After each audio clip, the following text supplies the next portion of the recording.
Welcome to JS educational world. ఈరోజు మనం ఈ వీడియోలో 6th క్లాస్ జనరల్ సైన్స్కి సంబంధించినటువంటి సెమిస్టర్ 2లో ఉన్నటువంటి చాప్టర్స్ యొక్క ర్యాపిడ్ రివిజన్ చూద్దామండి. ఇంతకుముందు వీడియోలో మనం సెమిస్టర్ 1 యొక్క ర్యాపిడ్ రివిజన్ చూసాము. ఈ యొక్క సెమిస్టర్ 2 బుక్లో మనకి మొత్తం 5 చాప్టర్లు ఉన్నాయి. ఈ 5 చాప్టర్ల యొక్క ర్యాపిడ్ రివిజన్ని ఈ వీడియోలో చూద్దాం. ఈ వీడియోలోకి వెళ్ళే కన్నా ముందు దయచేసి మా ఈ ఛానల్ని సబ్స్క్రైబ్ చేసుకొని మమ్మల్ని ప్రోత్సహించవలసిందిగా కోరుచున్నాను. సో ఇందులో నేను కేవలం ర్యాపిడ్ రివిజన్గా మాత్రమే చెప్తున్నానండి, లెసన్ అంతా ఎక్స్ప్లెయిన్ చేయట్లేదు.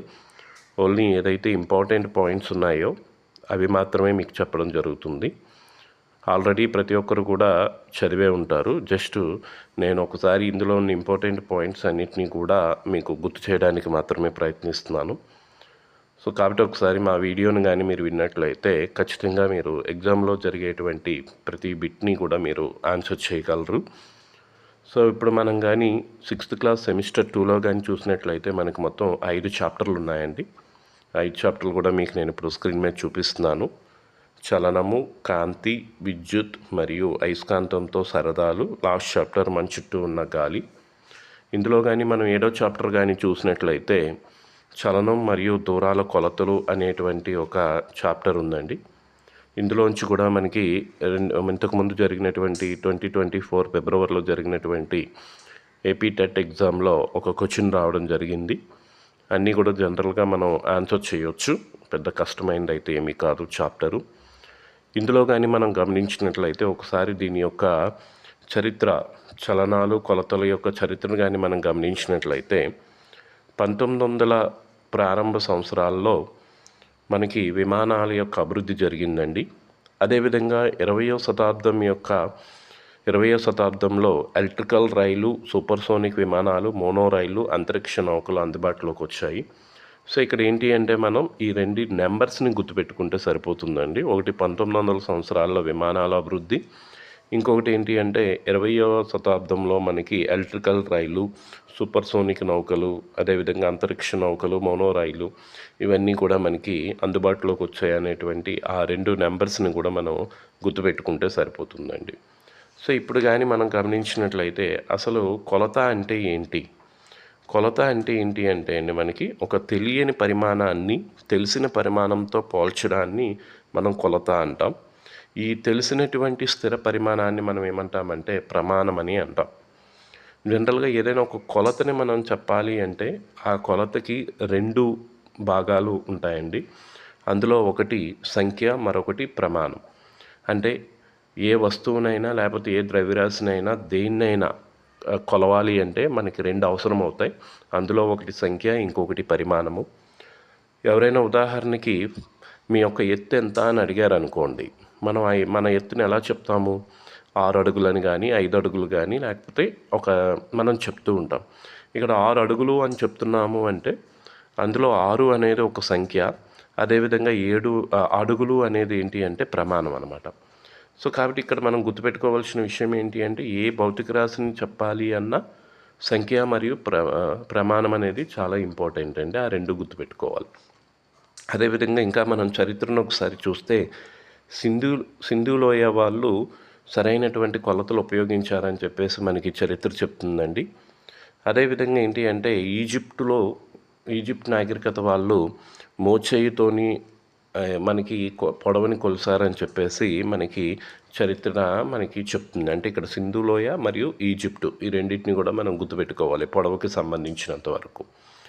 అదేవిధంగా మనం కానీ గమనించినట్లయితే 1790 అంటే 1790 సంవత్సరంలో మనకి ఫ్రెంచ్ వారు మెట్రిక్ వ్యవస్థ అనే పిలువబడే ఒక ప్రమాణాన్ని సృష్టించారండి.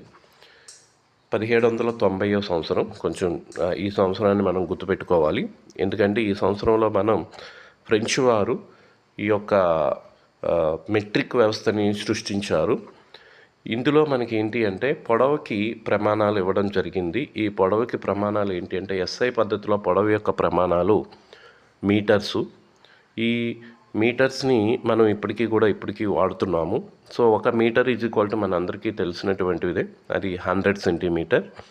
అదేవిధంగా 1 సెంటీమీటర్ ఎంత అంటే మనకి 10 మిల్లీమీటర్గా ఉంటుంది. అలాగే 1 కిలోమీటర్ అంటే ఏంటి అంటే 1000 మీటర్లండి. సో కాబట్టి ఇది మనకి పొడవు యొక్క ప్రామాణిక ప్రమాణాలు. మనం జనరల్గా ఒక వస్తువు యొక్క పొడవుని కొలవాలి అంటే, ఒక సక్రమాకార వస్తువు యొక్క పొడవుని కొలవాలి అంటే మనం సాధారణంగా ఒక స్కేలును కానీ, లేకపోతే ఏంటి అంటే ఒక టేపును కానీ వాడుతాము. అదేవిధంగా ఒక వక్రరేఖ యొక్క పొడవుని కొలవాలి అంటే ఏదైనా ఒక వక్రరేఖ యొక్క పొడవుని కొలవాలి అంటే మనం దారాన్ని ఉపయోగిస్తామండి. ఇక్కడ ఇది ఇంపార్టెంటు. ఒక వక్రరేఖ యొక్క పొడవుని కొలవాలి అంటే దేన్ని ఉపయోగించాలి? ఒక వక్రరేఖ యొక్క కొలవాలి అంటే దారాన్ని ఉపయోగిస్తామండి. ఆ వక్రరేఖ వెంబడి దారాన్ని పేర్చి కొలిచిన తర్వాత ఆ దారాన్ని బయటకు తీసి స్కేల్ సహాయంతో కానీ, లేకపోతే టేప్ సహాయంతో కానీ ఆ దారం యొక్క 2 చివరలను చూసుకొని దాని యొక్క కొలతని చెప్పడం జరుగుతుంది. సో ఇక్కడ మనకి బిట్ ఏంటి అంటే వక్రరేఖని మనం దేని సహాయంతో కొలుస్తాము? దారం సహాయంతో కొలుస్తాం. అదేవిధంగా తర్వాత టాపిక్ కానీ మనం చూసినట్లయితే చలనాలు రకాలు అనేటువంటి టాపిక్ ఉంటుందండి. దీని నుంచి కూడా ఒక బిట్ రావడం జరిగింది. జనరల్గా మనకి చలనం అంటే ఏంటి అంటే ఒక వస్తువు యొక్క స్థితిలో ఉండేటువంటి మార్పుని చలనము అంటారు. ఈ చలనం మనకి 3 రకాలుగా ఉంటుంది. ఒకటి రేఖీయ చలనం, తర్వాత వృత్తాకార చలనం, ఇంకొకటి డోలనాయాన చలనం అంటాం. జనరల్గా ఇక్కడ కానీ మనం అబ్జర్వ్ చేసినట్లయితే రేఖీయ చలనము, అదేవిధంగా వృత్తాకార చలనము, డోలనాయాన చలనాన్ని మనం కొంచెం జాగ్రత్తగా గమనిస్తే ఈజీగా బిట్ పెట్టవచ్చండి. పేరులోనే ఉంటాయి. రేఖీయ చలనం అంటే ఏంటి అంటే ఒక సరళ రేఖ మార్గంలో వస్తువులు కదులుతూ ఉంటే దాన్ని మనం రేఖీయ చలనం అంటారండి. పేరులోనే ఉంది రేఖీయ చలనం. రేఖీయ చలనం అంటే ఒక వస్తువు సరళ రేఖ మార్గంలో వెళ్తూ ఉంటే దాన్ని రేఖీయ చలనం అంటారు. అంటే మనకి ఇక్కడ సైనికులు కవాతు చేయడము, బస్సు తిన్నగా ఉన్న రోడ్డు మీద వెళ్ళడము, ఇలాంటివన్నీ కూడా మనకి రేఖీయ చలనానికి ఎగ్జాంపుల్ అవుతాయి. అదేవిధంగా వృత్తాకార చలనం అంటే అర్థం ఏంటి అంటే వస్తువు వృత్తాకార మార్గంలో తిరుగుతూ ఉంటే దాన్ని మనం వృత్తాకార చలనం అంటారు. ఫ్యాన్ యొక్క బ్లేడ్స్ తిరగడం వృత్తాకార చలనం చాలా ఈజీగా కూడా ఐడెంటిఫై చేయొచ్చు.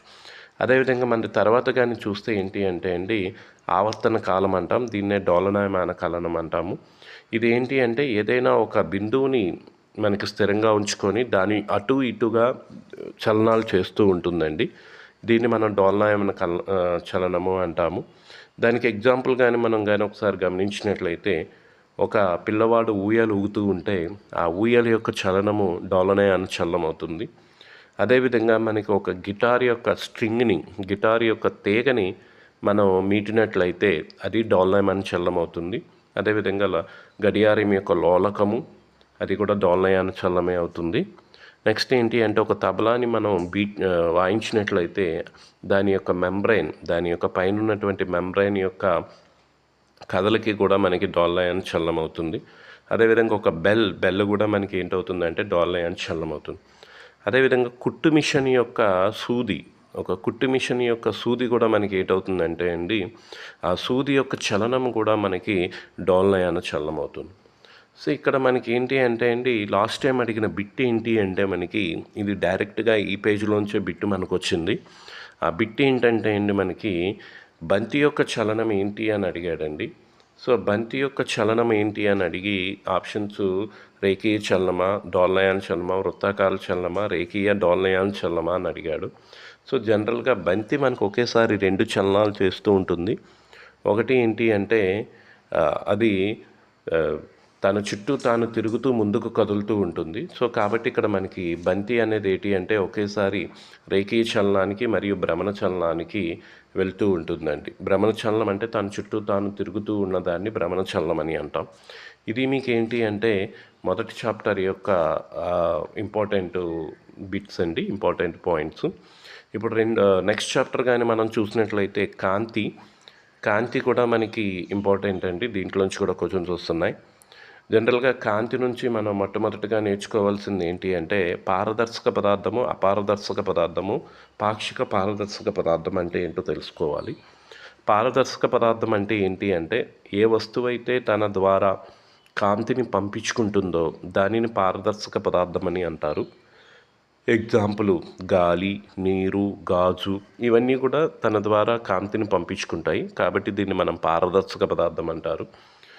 అదేవిధంగా ఏ వస్తువు అయితే తన ద్వారా కాంతిని పంపించుకోదో దానిని అపారదర్శక పదార్థం అంటారు. ప్లాస్టిక్కు, చెక్క, రాయి ఇలాంటి వాటిని అన్నింటినీ కూడా అపారదర్శక పదార్థం అని అంటారు.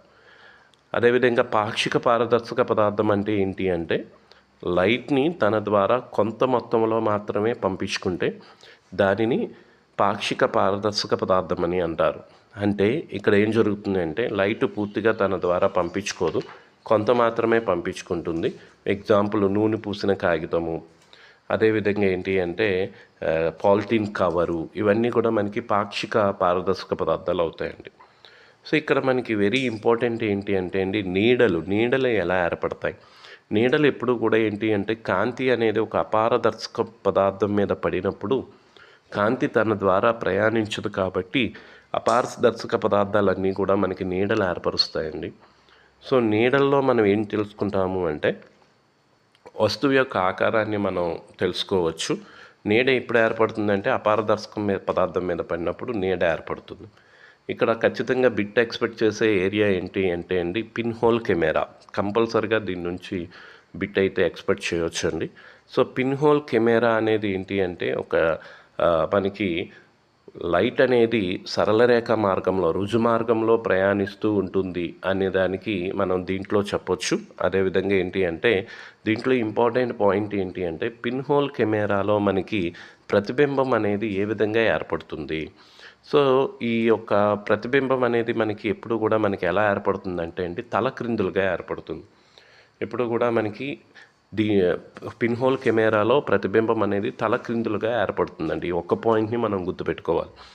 అదేవిధంగా మనకి నీడలు ఏర్పడడానికి కానీ లేకపోతే పిన్ హోల్లో కెమెరాలో ప్రతిబింబాలు ఏర్పడడానికి గల కారణం ఏంటి అంటే కాంతి అనేది రుజుమార్గంలోని ప్రయాణిస్తుంది. కాంతి ఎప్పుడు కూడా మనకి రుజుమార్గంలో ప్రయాణిస్తుంది అన్న యొక్క కాంతి లక్షణంతో మనకి ఇక్కడ పిన్ హోల్ కెమెరా అనేది పనిచేస్తుందండి. అదేవిధంగా నీడలు ఏర్పడడానికి కూడా కారణం మనకి కాంతి అనేది రుజుమార్గంలో ప్రయాణించడమే అనేది మనకి ఇక్కడ దాని యొక్క ఇంపార్టెంట్ బిట్ అవుతుందండి. అదేవిధంగా ఇప్పుడు మనకి ఇందులో ఉన్నటువంటి ఇంకొక ఇంపార్టెంట్ పాయింట్ కానీ మనం చూస్తే దర్పణాలు చూద్దామండి. దర్పణాలు జనరల్గా పరావర్తనము అనేటువంటి కాంతి లక్షణం మీద ఆధారపడి ఉంటాయి.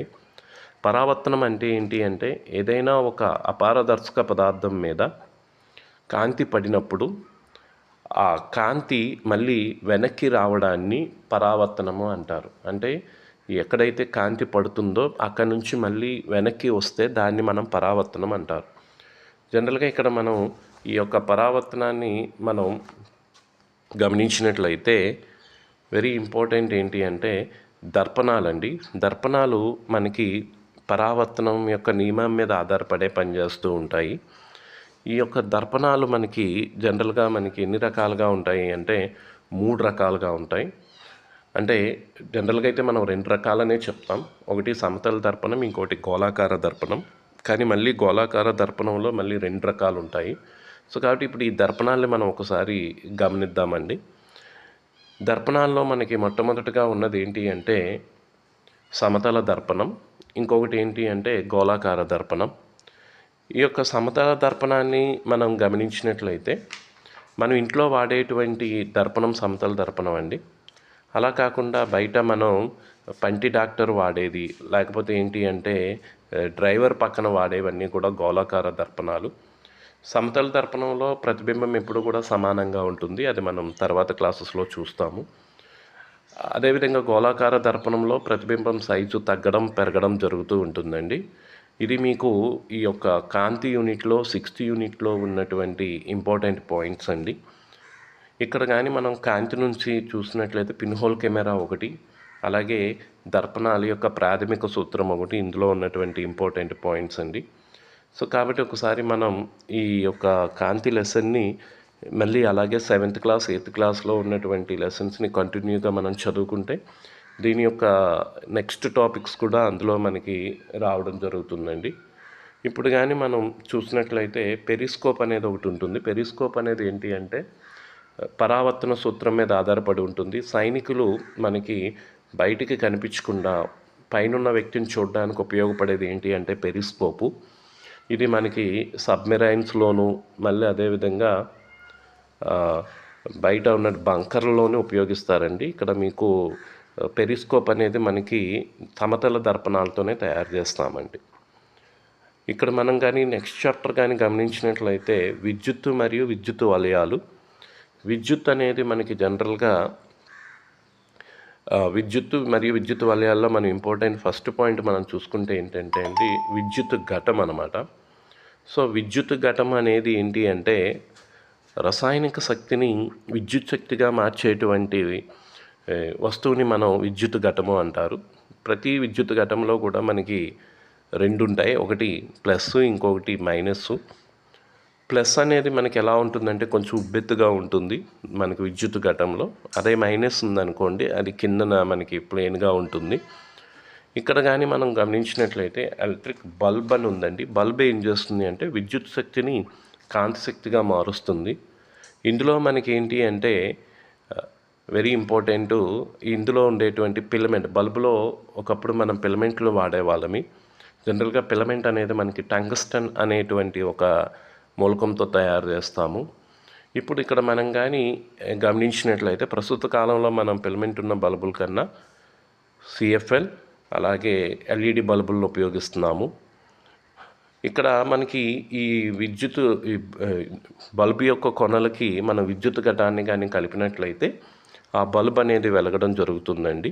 అలా కాకుండా మనం బల్బు కానీ స్విచ్ కానీ లేకుండా మనం ఆ యొక్క సెల్ యొక్క అంటే ఆ విద్యుత్ ఘటం యొక్క రెండు కొనలను కానీ మనం కలిపేస్తాం అనుకోండి, దాన్ని షార్ట్ చేయడం అంటాం. అలా కానీ కలిపినట్లయితే దాని యొక్క రసాయనిక శక్తి అంతా కూడా చాలా త్వరగా కోల్పోతుందండి.